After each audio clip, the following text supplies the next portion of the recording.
Très cher développeur .NET, je te souhaite la bienvenue dans cette vidéo où, une fois n'est pas coutume, on va faire le tour ensemble des nouveautés de la dernière preview en date de .NET 8, à savoir la Preview 5, qui est sortie il y a quelques jours de cela par rapport à la date de la publication de cette vidéo. On va faire le tour de la partie .NET, on fera également le tour de la partie ASP.NET. Par contre, cette fois-ci, pas de billet de blog dédié à EF Core. Apparemment, il n'y a pas eu d'avancée assez significative dans l'ORM de Microsoft pour avoir un billet dédié. Il y a également un billet pour .NET MAUI, mais qui est extrêmement court pour dire on a fixé tel et tel bug.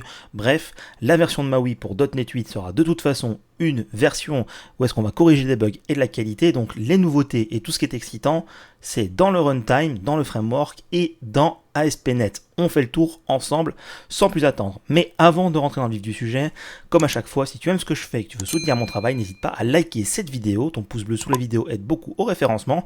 Tu peux également t'abonner à ma chaîne et tu restes libre d'activer ou non les notifications. Si tu veux plus de contenu autour des technologies .NET, rends-toi sur ma plateforme HTS Learning. Tu as le lien en bas dans la description et directement ici à l'écran.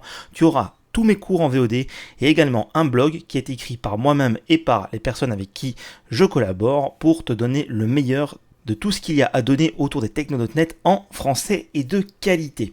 Sans plus attendre, on va rentrer dans le billet de blog qui annonce la sortie de .NET 8 Preview 5, sortie donc le 13 juin 2023. C'est en toute logique la suite de .NET Preview 4. Si tu n'as pas vu mes vidéos précédentes sur les previews précédentes, ce qui est bien, c'est qu'à chaque fois, on présente les nouveautés de toutes les versions. Donc si tu veux te faire un récap et voir tout ce qui est nouveau depuis les dernières versions, je te renvoie vers la série de vidéos .NET Preview 1, 2, 3, 4. Alors, qu'est-ce qu'il y a de nouveau dans cette donnée Preview 5 ? Alors, d'avance, petit spoiler, il n'y a rien de transcendant sur la partie .NET. Déjà, on va avoir des améliorations au niveau de tout ce qui est récupération de métriques. Et pour ça, ils ont fait quelque chose de, comme ça s'appelle ici, DI friendly. Ce qui veut dire qu'on va avoir maintenant un add metrics qui va nous donner accès à un eMeter Factory permettant donc d'enregistrer des métriques, parce qu'en effet il y a beaucoup d'avancées je trouve sur cette version de .NET 8 où est-ce qu'on va avoir beaucoup plus de métriques de diagnostic de tout ce qui va se passer, et tu vas le voir également dans l'autre billet de blog sur ASP.NET également, petit spoiler, il y a beaucoup d'efforts qui est fait par Microsoft pour que justement on puisse voir qu'est-ce qui se passe, avoir des métriques, des diagnostics, savoir quelle est la consommation, le nombre de requêtes qu'on peut gérer, ainsi de suite. Donc ça va clairement dans ce sens-là. La facilité de récupérer des informations de métriques, donc là on récupère ici un meter à partir des options avec une factory, donc tout ça en fait c'est très simple à consommer, et une fois qu'on fait ça, on va pouvoir instrumentaliser, c'est-à-dire noter des métriques, ici qui sont dans le cas présent regroupées par tag pour pouvoir faire des recherches plus facilement, et après on va pouvoir instrumenter des valeurs, donc ici en l'occurrence on va créer un compteur sous forme d'entier, parce qu'on va compter, je sais pas, par exemple le nombre de requêtes par seconde, et à chaque fois on va ajouter le nombre de requêtes qu'on va gérer. Donc ça te permettra facilement, avec l'injection de dépendance, de mettre en place des métriques de diagnostic très facilement. Si tu veux plus de détails, je te renvoie vers ce pull request directement sur GitHub pour avoir un peu plus de détails sur l'implémentation si ça t'intéresse. Moi j'attends de voir la version finale, tout ce que Microsoft aura mis à disposition dans la version de .NET pour faire du diagnostic et du suivi de quantité de métriques, ainsi de suite. Donc ça continue un petit peu dans la logique, on va voir après, ils continuent là-dessus. Ensuite, ils ont maintenant mis en place directement SourceLink dans le SDK. Alors, qu'est-ce que SourceLink ? C'est la possibilité d'aller débugger des sources qui ne sont pas les tiennes. Je pense que si tu travailles avec Visual Studio 2022, tu as déjà été bloqué à un moment où tu faisais un F11, et vu que c'était une méthode du framework ou d'un package, ça passait à l'instruction suivante et tu comprenais pas pourquoi, parce que tu avais un souci dans cette méthode-là, ou tu aurais bien voulu voir ce qui se passe dans cette méthode-là. Maintenant, c'est directement inclus dans le SDK pour toutes les sources .NET. Donc, si tu vas sur la documentation officielle de Microsoft, ici, SourceLink, en cliquant sur le lien qui est là, Learn Docs, tu as une petite vidéo, et en fait, si on regarde très rapidement, tu vas voir ici, alors je vais mettre une qualité un peu plus haute pour qu'on puisse voir que en fait là il va débugger en faisant un step into dans le serialize object, et donc en gros tu vas avoir ce source link qui va se télécharger non pas pour Newtonsoft mais bien pour le framework, et quand tu vas cliquer sur la première option tu vas donc rentrer dans le code source du framework. On va pas perdre de temps à regarder la vidéo, si ça t'intéresse je t'invite à la regarder. Le principe, c'est très simple, c'est pour que dans la partie .NET, la partie SDK, la partie, tout ce qu'on va utiliser côté .NET, et pour que les utilisateurs qui font des packages puissent le faire directement, on va avoir maintenant SourceLink qui sera un petit peu la version par défaut, parce que la majorité du temps, tout ce qui est fait dans .NET et son écosystème étant open source, on a envie d'aller voir ce qui se passe dedans, c'est maintenant par défaut. On a une nouvelle volée d'analyzer, c'est plutôt pas mal. Donc déjà, le premier analyzer va se baser sur un attribut qui est donc constant expected. C'est un attribut que tu vas mettre à côté d'un paramètre d'une méthode pour dire que dans ce paramètre, tu attends une constante, une valeur constante et non pas une valeur dynamique qui serait donc issue d'un calcul ou d'une saisie de l'utilisateur. Concrètement, ce que cet analyzer va faire, c'est vérifier que tu ne violes pas cet attribut en passant effectivement une valeur qui est constante. Alors pourquoi c'est important? C'est pour la partie performance, parce qu'en fait, le compilateur, que ce soit le compilateur C# ou même le compilateur JIT, va être en capacité de faire en sorte que ta constante soit directement insérée à cet endroit-là, et donc que même dans le déroulé de ta méthode, il n'y ait pas besoin d'avoir un passage de paramètres, une copie ou autre. Donc ça va permettre en fait à ces compilateurs de faire le plus d'optimisation possible. Donc en gros, le CA1856 qui va dire si l'attribut n'est pas appliqué correctement, ça fait une erreur de compilation, et le CA1857 qui dit que si tu ne passes pas une constante alors que c'était écrit avec l'attribut, tu auras un warning, catégorie performance. Autre catégorie performance, ceux qui font un index of machin pour dire est-ce que cette chaîne commence par machin, eh bien au lieu de faire index of est égal à 0, on va utiliser la méthode starts with qui est plus performante en termes d'implémentation que index of. Ça va déclencher une info pour ceux qui utilisaient index of égale 0. Ensuite, ici, on va avoir un analyzer qui est très pratique, ça rejoint d'ailleurs une question que j'ai reçue en privé sur Discord, qui va te dire, utilise plutôt un type concret plutôt qu'un type abstrait pour des histoires de performance et d'optimisation du compilateur just in time.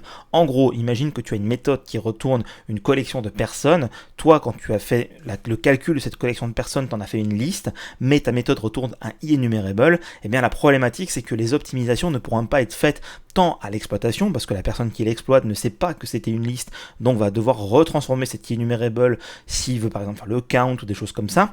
Et inversement, les compilateurs type, le compilateur type just in time ne va pas pouvoir faire d'optimisation parce qu'il ne sait pas quel va être le type qui va hériter au runtime de ça en fonction des appels. Donc on va perdre un petit peu en performance, d'où il est préférable d'utiliser des types concrets pour ce genre de choses. Je te renvoie vers, en cliquant sur le lien, l'issue du runtime pour montrer un petit peu la logique qu'il y a derrière. Si on va dessus, tu vas le voir d'un rapide coup d'œil. C'est plus efficace de faire une liste comme ceci que de faire une liste comme ceci. Où est-ce qu'on utilise ici l'interface eList? Parce que, encore une fois, c'est pour des questions de performance. Attention à bien mitiger cette logique entre la performance et le code propre pour les abstractions. Ensuite, ici, on va avoir...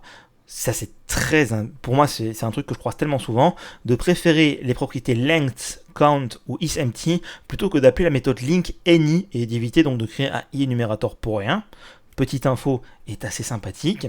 Ensuite, lorsqu'un array qui contient des constantes est réutilisé x fois, au lieu d'avoir chaque fois des instantiations de cet array de constantes, le préférer en faire une constante, un static read-only field. Attention, on parle bien de tableau qui n'est pas dynamique et qui contient donc que des constantes. Je pense par exemple à l'index of any, qui est une des dernières méthodes du framework.NET, pour vérifier si dans une chaîne on a par exemple un caractère ou plusieurs caractères.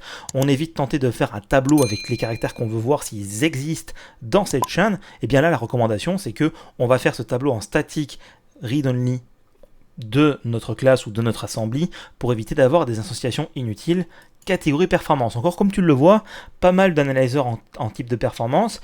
Ici, on en a un autre qui dit qu'on ne doit pas utiliser le off type avec des types qui sont impossibles, c'est-à-dire qu'il va y avoir une vérification que quand je veux faire un off type de T avec enumerable.offType, je vais bien vérifier que le T dans lequel je veux transformer mes valeurs initiales a un rapport avec le T initial, sinon ça va créer une erreur, donc ça va faire un warning.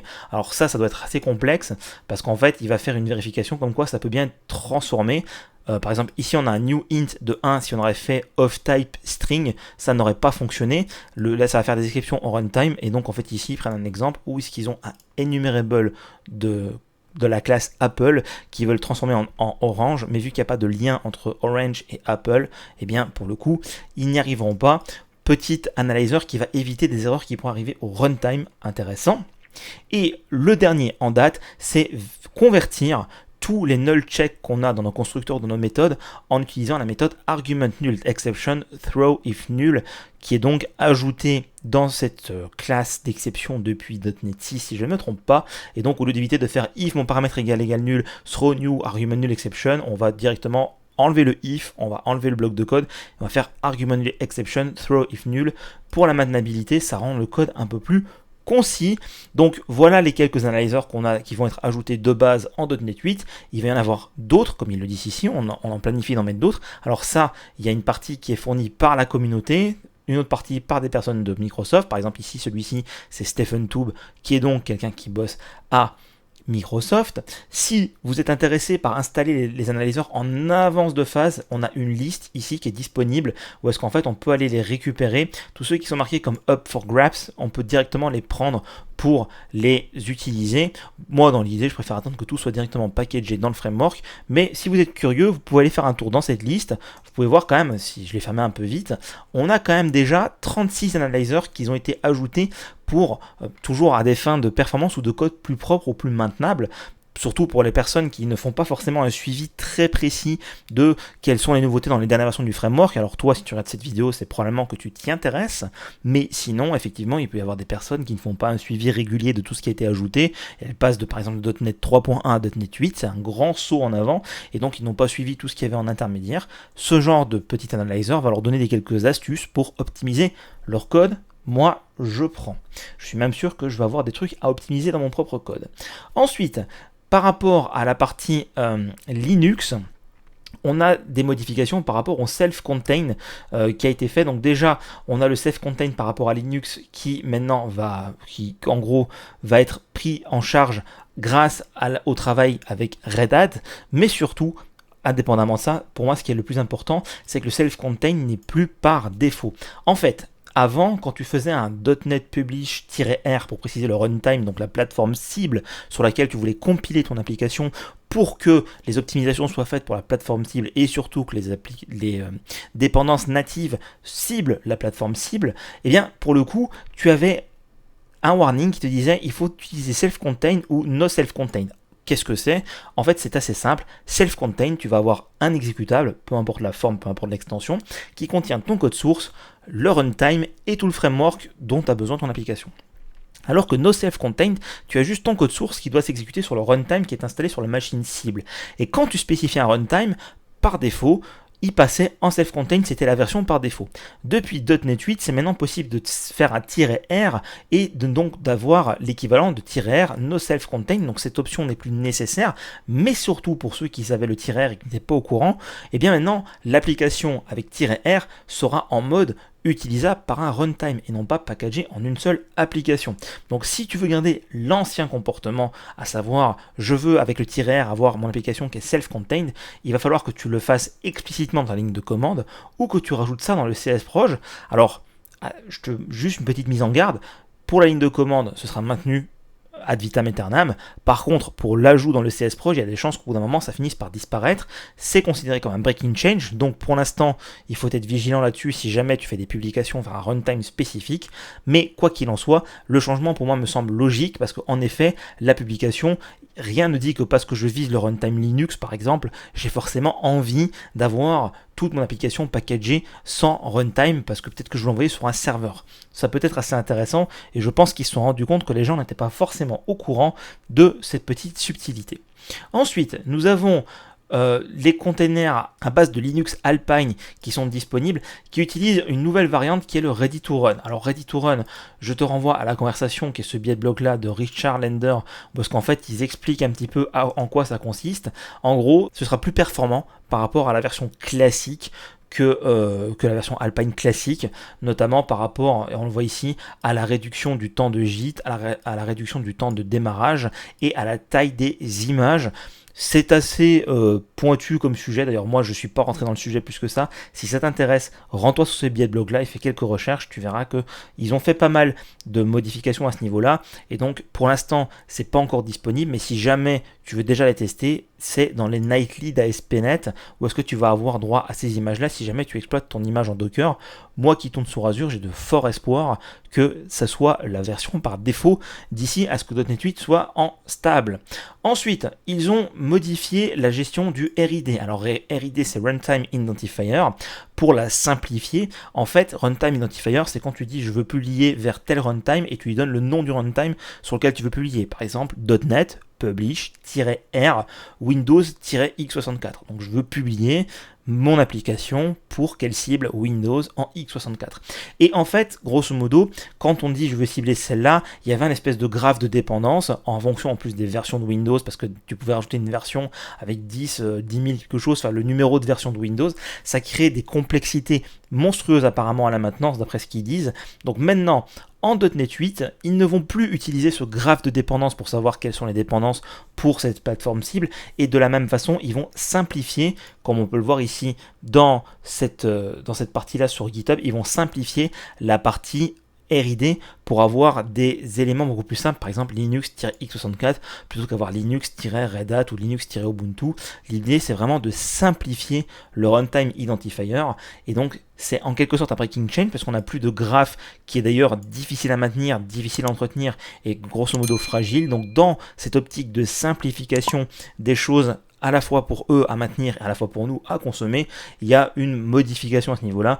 Encore une fois, je te renvoie vers les différents articles et les différents éléments sur GitHub pour avoir plus d'informations si jamais tu en as besoin. Ensuite, par rapport à CodeGen, on va avoir maintenant le Dynamic Profile Guided Optimization qui va être activé par défaut. Qu'est-ce que c'est? C'est tout simplement la possibilité pour le compilateur de détecter certaines choses, pour faire en bref très rapidement, afin d'optimiser le code et d'avoir de meilleures performances. Donc en gros, ils vont optimiser ça par défaut et ils ont fait des tests avec certaines librairies comme AK.NET, Azure Active Directory ou Microsoft Graph. Et dans l'idée, ils arrivent à des gains de performance qui vont entre 5 et 500%. Très grosse fourchette, mais ils estiment que dans la majorité des cas, on sera plus dans les 15% d'augmentation en termes de performance avec ce type d'optimisation. Si nécessaire, ça peut être désactivé en mettant spécifiquement ça dans son CS Proj, mais bien sûr si on le désactive, le mieux c'est quand même de leur en parler parce que de base, si c'est devenu par défaut, c'est que généralement, et ils le disent ici, c'est uniformément positif les retours, donc dans l'idée, c'est que ça devrait normalement être bon pour tout le monde. Donc ça, je t'invite encore une fois ici à te rendre sur le ticket de Richard Lender par rapport à PGO pour comprendre un petit peu ce que ça fait en sous-jacent, à quoi ça sert et comprendre pourquoi et d'où vient cette optimisation si jamais ça t'intéresse, parce que j'ai envie de dire que pour 99% des développeurs, c'est une optimisation qui va être mise en place de façon totalement transparente sans que tu aies besoin de t'en préoccuper. Si par contre tu as des trucs qui changent, peut-être que ça vaut le coup de se poser la question, est-ce que c'est pas ça qui l'a cassé? Ensuite, on repart sur de l'AOT, optimisation pour le thread statique par rapport au type primitif qui a été optimisé, assez intéressant vu que grosso modo énormément d'efforts sont mis par rapport à l'AOT, donc il faut juste savoir qu'il y a eu des optimisations qui sont faites. Comme on a des optimisations, ici on a eu plusieurs, par rapport notamment à tout ce qu'il va y avoir au mapping des instructions natives du jeu de processeur, qui va donc utiliser des instructions natives en ARM ou en x64 qui sont donc un peu plus performantes qu'avant. Donc tu as tous les PR pour tous les détails, ça se passe en très très bas niveau. Au niveau du runtime, généralement ça ne t'intéresse pas. Là ici on a les vecteurs 512 qui expliquent comment ça fonctionne pour les machines qui le supportent. Quelques PR de la communauté qui du coup accélèrent encore une fois les performances de l'application. Donc ici, toujours bien de savoir qu'il y a des améliorations. Ça tourne beaucoup autour du compilateur JIT quand même, mais bon, dans l'idée c'est un petit peu ça. On voit des améliorations ici qui parlent de 8% d'augmentation et jusqu'à 16% avec le vecteur 512. Assez intéressant parce qu'en fait ça, c'est les optis sans même que tu t'en préoccupes. Et ensuite, on a une petite pub pour le C# DevKit. Et oui, le DevKit pour Visual Studio Code qui est beaucoup plus complet et beaucoup plus intéressant maintenant pour coder en .NET et en C# sur Visual Studio Code. J'ai d'ailleurs mis à jour le cours C# que j'ai sur ma plateforme pour en parler, pour qu'on puisse l'installer. Et ça clôture donc ce billet de blog. Donc comme tu le vois, pas de trucs super excitants, de nouveautés ultra attendues dans ce runtime. On a du peaufinage, on a des mises en place d'analyseurs pour que justement les gens fassent du code de meilleure qualité. Toujours des petites perfs de façon sous-jacente pour qu'elles soient transparentes quand tu recompiles ton application sans que tu t'en rendes vraiment compte. quelques breaking change dans le cas présent qui vont peut-être impacter une petite frange d'entre nous, en sachant que Microsoft a quand même pas mal de télémétrie pour savoir qui utilise quoi. Mais bon, encore une fois, .NET 8 promet d'être encore plus rapide que .NET 7 et que les prédécesseurs. Intéressant, moi je prends. Maintenant, ASP.NET Core, on va essayer de faire bref. Qu'est-ce qu'il y a de nouveau dans ASP.NET Core? Tout d'abord, ça, je trouve ça génial. Je ne comprends pas pourquoi ils ont mis autant de temps à le mettre. Ils ont amélioré l'expérience de debug en rajoutant les attributs de debug. Donc en gros, en .NET 7, quand on ouvrait le HTTP Context, on avait ça. Et ça, je pense que tout le monde l'a déjà vu. Pour avoir la request, on avait ici la description. Parce qu'en fait, le toString sur un object de base renvoie le nom du type avec son espace de nom complet. Maintenant, en ASP.NET 8, ils ont mis en place ces attributs, ce qui veut dire que directement depuis l'espion, on a des informations au premier coup d'œil sans avoir besoin de développer tout l'objet, comme par exemple ici la réponse c'est 200 OK, on a 26 features, l'utilisateur n'est pas authentifié. Je trouve ça quand même vachement plus sympa. Je me demande pourquoi ils ont mis autant de temps à le faire, mais en tout cas ça va clairement changer nos sessions de debug pour qu'elles aillent beaucoup plus vite. Je t'en parlais au début de la vidéo, encore une fois on est sur des métriques, ici des métriques qui se basent sur le HTTP.6 qui vont donc permettre de savoir les informations par rapport au traitement des requêtes HTTP et du temps que ça dure. Donc en gros on va avoir une interface iHTTP6 Request Timing Feature qui va nous permettre d'aller explorer des informations sur la durée des requêtes, le temps qu'elles prennent à être traitées si tu veux mettre en place de telles métriques. Ils se sont conformés au standard du TLS Handshake qui était là, qui a été mis en place, où est-ce qu'on était obligé d'exposer le hostname. On voit ici qu'on a une norme, la RFC 6066, qui donc nécessitait que dans le Handshake TLS, on ait le nom du host. C'était pas le cas avant. Donc maintenant, c'est exposé directement dans le TLS Handshake Feature, et je pense que tous ceux qui font usage de cette interface vont devoir du coup l'implémenter, même si en l'exposant, tu remarqueras ici qu'ils ont fait une implémentation par défaut, donc vigilance quand même, ça respecte le standard, mais il est nécessaire quand même d'aller mettre une véritable implémentation derrière, parce que ça ne cassera pas la compilation. C'est un petit peu ce truc un peu entre dans des eaux troubles de l'implémentation par défaut dans les interfaces. Ensuite, pour ceux qui avaient besoin de traiter les exceptions qui se rencontrent dans des endpoints ASP.NET, que ce soit Minimal API ou dans les contrôleurs, ça passe par un middleware qui va donc capter l'exception. On a maintenant une interface eExceptionHandler qu'on va pouvoir ajouter sur nos services avec le addExceptionHandler, où T est une instance de eExceptionHandler qui n'a qu'une seule méthode qui est le try-handle-async, dans l'ordre dans lequel ces interfaces, ces instances de classe qui implémentent cette interface ont été ajoutées dans la liste des services. Là, l'exception va passer à travers chacun. Le premier qui retourne true va arrêter l'appel des autres et va donc permettre de traiter éventuellement une exception. Alors attention, on parle vraiment de la traiter et donc de gérer l'erreur en tant que telle, pour éviter de tomber sur le comportement par défaut. Donc ça permet de très facilement mettre en place un point d'observation en retour de requête pour traiter les exceptions si ça s'est passé dans votre endpoint, même si de préférence je vous recommande vivement d'entourer vos endpoints de try catch, parce qu'une exception qui fait un bubbling, donc qui remonte toute une chaîne d'appels, est quand même assez coûteuse. Ensuite, SignalR, on l'attendait pas trop, mais il y a eu quand même une petite nouveauté dans SignalR, ce qu'ils appellent le Seamless Reconnect, qui veut dire tout simplement que on va mettre en place une reconnexion automatique. Donc pour ceux qui par exemple ont une coupure temporaire dans leur network et tout ça, ça va être mis en place. Donc dans l'idée c'est que la reconnexion se fasse de façon totalement transparente. Et la problématique qu'on avait avec ça, c'est que vu qu'on a cette reconnexion transparente, est-ce que du moment où est-ce qu'on a perdu la connexion et où est-ce qu'on la récupère, est-ce qu'il n'y a pas eu des messages qui ont été perdus, qui auraient dû être envoyés, qui n'ont pas été envoyés, ou qui étaient envoyés mais qui n'ont jamais été reçus.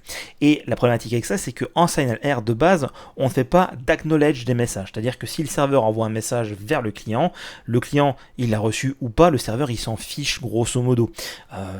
Donc dans l'idée, avec cette option, le useAx qu'on va pouvoir mettre ici maintenant, on va pouvoir dire le serveur, tant qu'il n'a pas reçu l'information précise du client comme quoi il a bien reçu ce message, il va lui renvoyer. Et quand le client l'a bien reçu, il va envoyer un acknowledge, donc ACK, qui va lui dire ok je l'ai reçu, voilà l'ID du message, c'est bon, t'es pas obligé de me le renvoyer. Ça présuppose une charge plus importante côté serveur pour pouvoir sauvegarder ces messages en mémoire et les renvoyer si nécessaire, mais ça rajoute un niveau de sécurité qui est non négligeable, surtout si on est amené à utiliser SignalR dans un endroit où est-ce qu'on pourrait avoir des déconnexions intempestives avec des pertes d'infos. Mieux vaut être un peu plus lent, un peu plus lourd et avoir de l'info qui pourrait être critique que de perdre de l'information à des fins de performance. Alors attention, il s'agit d'une preview et comme ils l'ont dit pour l'instant, ce n'est supporté pour l'instant que pour les clients .NET et non pas les clients JavaScript qui composent quand même une grosse partie des clients SignalR. Donc c'est uniquement si on a une application .NET qui utilise SignalR pour communiquer avec un serveur et que c'est donc une application .NET cliente et uniquement sur le transport WebSocket, pas sur les autres modes de transport. Il y a fort à parier que ça va être mis en place également en JavaScript en WebSocket. Après, l'ouverture aux autres modes de transport, ça reste à discuter, mais dans l'idée, c'est simplement pour éviter qu'on perde des messages. On ne l'attendait pas, mais il est là.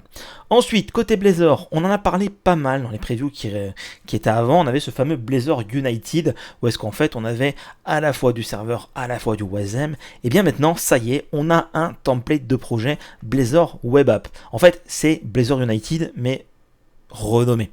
Dans l'idée, c'est je fais une application Blazor qui va aller sur le web, donc on exclut de base Blazor hybride, et peu importe qu'elle travaille en serveur, en WebAssembly, les deux, ou qu'elle se mixe un petit peu, dans l'idée, je vais tout faire dans ma partie Blazor. Donc au final, on va se retrouver avec un nouveau template qui va permettre de travailler avec n'importe quelle variante de Blazor.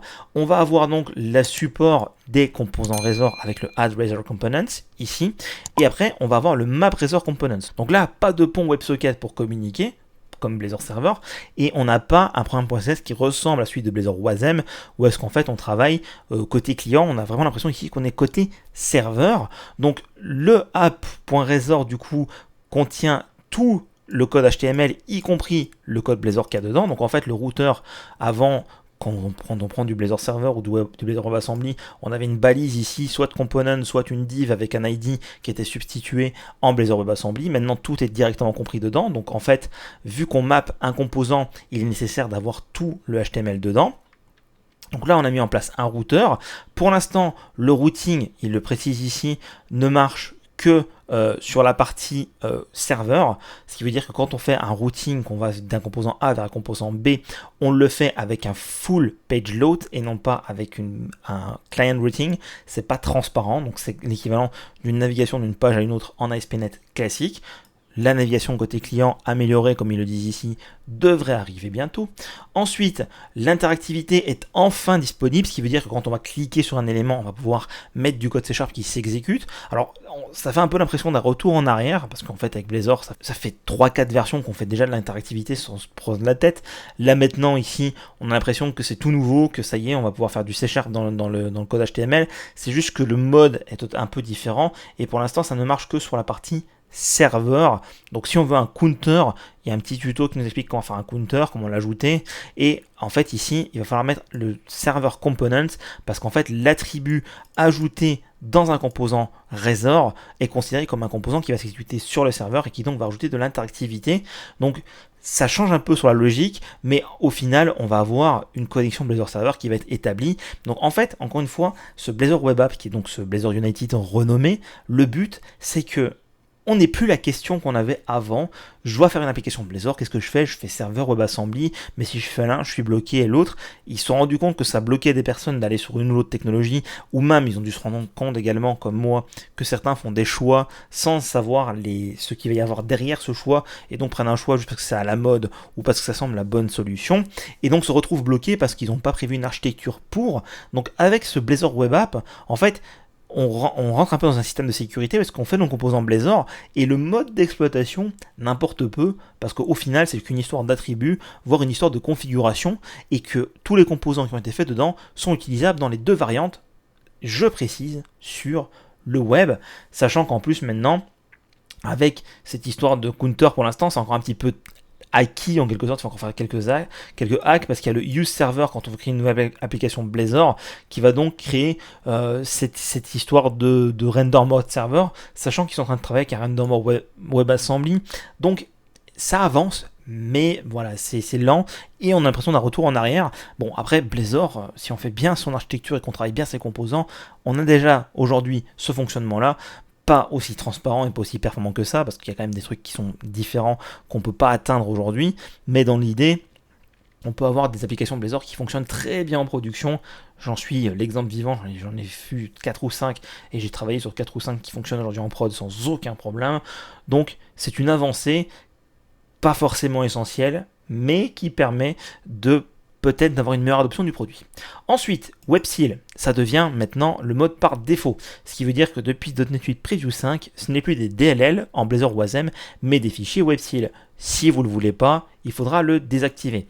Vu que ça a été introduit au tout début des previews de .NET 8 et qu'ils ont demandé du feedback, je sais qu'aux États-Unis il y a quand même pas mal de feedback qui sont ajoutés, qui sont donnés par les utilisateurs, et bien ici ils ont dû avoir des feedbacks positifs, donc ils en font la version par défaut. Ils ont rajouté les attributs en les rendant génériques. Avant, quand on veut faire la documentation, on avait le produce response type avec le type of to do comme ceci en premier paramètre. Maintenant on utilise les attributs génériques. J'ai envie de dire, il était temps qu'on ait les attributs génériques. Alors, heureusement c'est là depuis C# 11 et il était temps qu'on les exploite enfin à leur plein potentiel. Donc ici on a tout ça comme attribut, produce response type, model binder, service filter, ainsi de suite, qui utilisent enfin les génériques. Ce sera d'ailleurs plus performant. Ensuite, par rapport à l'AOT, il y a des génération de code qui se fait maintenant un peu plus intelligemment grâce à l'attribut asParameters qui va donc permettre de générer le code nécessaire pour traiter l'objet qui a été marqué en tant que asParameters. J'en parle dans mon cours sur les API en ASP.NET si jamais ça t'intéresse de savoir à quoi ça sert. Dans l'idée, c'est que maintenant, on va avoir le support pour générer automatiquement à la compilation les informations à partir de ce asParameters pour que ça supporte l'AOT. Je te rappelle une chose, l'AOT de base ne va pas supporter la réflexion vu qu'il faut être compilé en termes d'instructions natives et qu'il ne faut donc pas avoir des choses qui soient découvertes à l'exécution, il faut que tout soit prévu d'avance. Donc par définition, il était nécessaire de traiter ce petit sujet-là. Ensuite, ils ont viré le template avec du Identity Server qui était ajouté, qui est donc devenu un produit commercial. Identity Server 4 était un produit communautaire open source qu'on pouvait utiliser gratuitement pour sécuriser nos API. C'était un serveur d'identité. Ensuite, les gars qui l'ont créé se sont dit c'est trop de boulot, on en fait un produit commercial. Microsoft s'est dit pas de problème les gars, on vous suit, on intègre vos templates commerciaux dans nos applications. Il y a eu de la grogne, il y a eu pas mal de choses. Ils ont dit bon, pas de problème, on le dégage, il n'y a plus Identity Server. Au lieu de ça, c'est un fallback sur ASP.NET Core, Identity UI et le Cookie Authentication pour que maintenant on utilise les choses qui soient in the box, standard, compris dans le framework, sans licence commerciale. Et je rappelle, pour ceux qui auraient raté la vidéo précédente, que Microsoft travaille également à la simplification des endpoints de sécurité, authentification, autorisation, notamment par rapport au SPA. Donc je pense que dans le travail de supprimer Identity Server plus de repasser sur une version par défaut, on va aussi avoir l'ajout automatique de ce fameux Add Identity Endpoints qui permet d'avoir les points d'accès pour se connecter depuis une SPA très facilement sans serveur d'identité. Ensuite, on a un nouvel analyzer spécialement dédié à ASP.NET Core pour le Authorization Builder. Par exemple, ici, avant que je lance le GIF, tu vois, tu avais un services.add_authorization et ensuite dans les options, tu rajoutes une policy qui demande donc un minimum edge requirement qui est un e-authorization requirement. On en a parlé d'ailleurs dans la vidéo précédente sur .NET 8 Preview 4. Et bien en fait, ça, le add authorization avec une policy peut passer par le authorization builder. Donc on va avoir un petit analyzer qui va t'afficher la tooltip te proposant le refactoring. Et comme tu peux le voir, authorizationbuilder.addPolicy, c'est plus fluent que de passer par une lambda. Et d'ailleurs, en plus d'être plus fluent, c'est aussi plus performant. Parce que j'ai remarqué que souvent on a recours à la lambda, il ne faut pas oublier que c'est une fonction qui va être affectée en mémoire, qui peut avoir un coût non négligeable. Ça clôture donc ce billet de bloc. Pour une vidéo qui dure 35 minutes, j'ai fait .NET et ASP.NET. Je suis donc dans les clous. Donc comme tu le vois, on a des nouveautés intéressantes en termes de performance dans le runtime .NET, de telle sorte qu'une simple recompilation t'apporte de la performance, des analyzers qui t'aident à faire du code de meilleure qualité. En ASP.NET, on avance sur les métriques, et dans le framework aussi d'ailleurs. Encore une fois, Blazor, j'ai l'impression qu'on repart à zéro, mais dans le but de faire un modèle de web app unifié. Est-ce qu'après .NET 8, il y aura encore la possibilité de faire une application qui soit que Blazor Server ou que Blazor Assembly et qu'on n'aura plus que Blazor Web App? Je ne sais pas. En tout cas, ce qui est sûr, c'est que Blazor est au centre du travail de l'équipe ASP.NET. Ils veulent en faire le modèle par défaut des applications web pour qu'elles soient riches et qu'elles fonctionnent de la meilleure façon qui soit, avec la meilleure expérience qui soit. Il y a des trucs vachement cool qui s'annoncent autour de l'univers WebAssembly, entre le draft de la version 2.0 qui avance, WASI qui permet d'exécuter du code sur le serveur dans des instances isolées. Bref, pas mal de choses. Et encore une fois, l'AOT reste encore au centre de l'attention de cette version, le but étant de faire des applications qui compilent en natif pour atteindre le maximum de performance. Donc des améliorations assez sympathiques, beaucoup d'efforts dans Blazor. Moi j'attends vraiment de voir ce que ça va ressembler Blazor en .NET 8 en version finale. J'ai l'impression qu'il y a beaucoup de chantiers qui sont lancés et je me demande, vu qu'on est en juin, s'ils vont atteindre tous les objectifs de ce qu'ils veulent viser pour Blazor pour avoir la même richesse fonctionnelle que ce qu'on a aujourd'hui, ou est-ce que ça va être juste une preview, c'est ce Blazor Web App United qu'on va avoir, je ne sais pas. En tout cas, ça avance. Si toi aussi tu trouves ça super sympa, n'hésite pas à me le dire dans les commentaires, on en discute. Tu peux également rejoindre le serveur Discord, disponible aussi dans la description de cette vidéo, pour en parler avec moi-même ou avec des membres de la communauté de ces nouveautés de .NET. Dans tous les cas, je te remercie d'avoir suivi la vidéo et je te dis à bientôt pour une prochaine vidéo autour des techno.NET.